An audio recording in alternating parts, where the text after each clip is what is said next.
Good evening friends. Olympia IAS academy சார்பாக இன்னைக்கு ரொம்ப முக்கியமான டாப்பிக்கை தான் நம்ம பார்க்க போகிறோம். அதாவது கரண்ட் அஃபேர்ஸ் சம்மந்தமாக பார்க்க போகிறோம். இந்த வீடியோக்குள்ள போகிறது யாரெல்லாம் உங்கள் ஃப்ரெண்ட்ஸ் டிஎன்பிஎஸ்சி படிக்கிறாங்களோ அவங்களுக்கு மறக்காம இந்த வீடியோவை ஷேர் பண்ணுங்க. அவங்களுக்கு ரொம்ப யூஸ்ஃபுல்லாக இருக்கும். ஏன்னா அடுத்ததான் நடக்கிறதுக்கு வந்து குரூப் 1, குரூப் 2, குரூப் 4 தேர்வு வந்து நிச்சயமாக இந்த டாப்பிக்லேருந்து நம்ம எதிர்பார்க்கலாம் இந்த கொஸ்டின். வாங்க வீடியோக்குள்ள போகலாம். அதாவது அமோனிய கசிவு வாயு. அதாவது அமோனிய கசிவு வாயு எங்கே ஏற்பட்டதுன்னா திருவள்ளுவர் மாவட்டம் பெரியபாளையம் அருகே உள்ள கன்னிகை பேர் அதாவது மஞ்சரகன் என கிராமத்தில் வந்து இயங்கி வந்த தனியார் இறால் பதப்படுத்தும் தொழிற்சாலை தான் அமோனிய கசிவு ஏற்பட்டது. எப்போ அமோனிய கசிவு ஏற்பட்டதுன்னா ஜூன் 21, 2026 ஏற்பட்டது.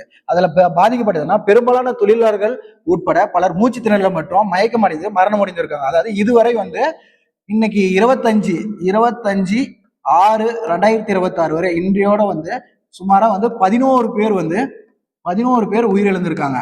ஏன் இதை பார்க்க போறோம்னா நமக்கு சயின்ஸ் அண்ட் டெக்ல ரொம்ப முக்கியமானதுதான் இதுவும் அமோனிய வாயு கசிவு. அந்த அமோனிய வாயு கசிவால என்ன பாதிப்பு ஆகுதுன்னா அந்த வாயுவை சுவாசித்தா நுரையீரல் வீக்கமாகும், இதயம் வந்து செயலிழந்து அதாவது செயல்திறனே முடங்கி போகும், அதே மாதிரி உறுப்புகள் வந்து செயலற்க கூட உள்ளாகிடும்.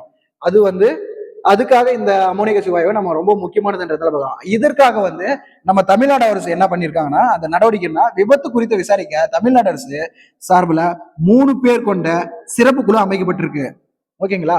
இது ரொம்ப முக்கியமானது. மறக்காம உங்க ஃப்ரெண்ட்ஸ்க்கு யாரெல்லாம் டிஎன்ஸ் படிக்கிறாங்களோ அவங்களுக்கு ஷேர் பண்ணுங்க. நன்றி, வணக்கம்.